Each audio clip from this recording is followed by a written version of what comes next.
બરાબર. શું લાગે છે તમારું રિઝલ્ટ જોતા તમને પાસ છો કે ફેલ છો? સર ખબર નથી પડતી, તમે બોલી દો ને. બેટા પાસ છો. સર હા બેટા, બંને સબ્જેક્ટમાં પાસ છો.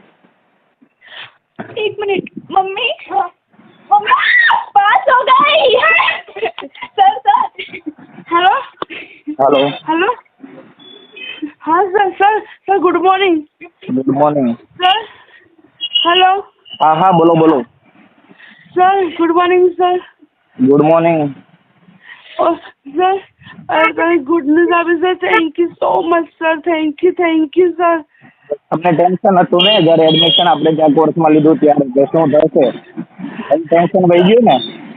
સર તમારો જેટલો ઉપકાર એહસાન જે માનું આખી લોંગ લાઈફ તમારું મારી પાસે કોઈ વર્ડ્સ નથી સર. અને હું તમે દિલથી પ્રાર્થના કરી છે, આશીર્વાદ જે સમજો સર.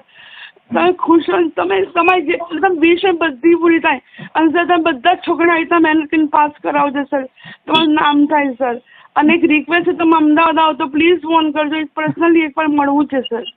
ના, અમદાવાદનો શોર્ટ ટાઈમમાં આવવાનો છે, તમને કોલ બેક ચોક્કસ આપીશ. બરાબર. હા સર. પણ છોકરીએ મહેનત સારી કરી છે. સર તમારો બંને ઉપકાર સર. સબ્જેક્ટ ક્લિયર થઈ ગયા છે એમના સારા માર્ક સાથે. બરાબર. સર આગળ કેમને આઈડિયા આપજો કે આગળ શું કરીશ, કેવી રીતના એડમિશન, પ્લીઝ સર થોડું આઈડિયા આપજો સર પ્લીઝ. ઓકે.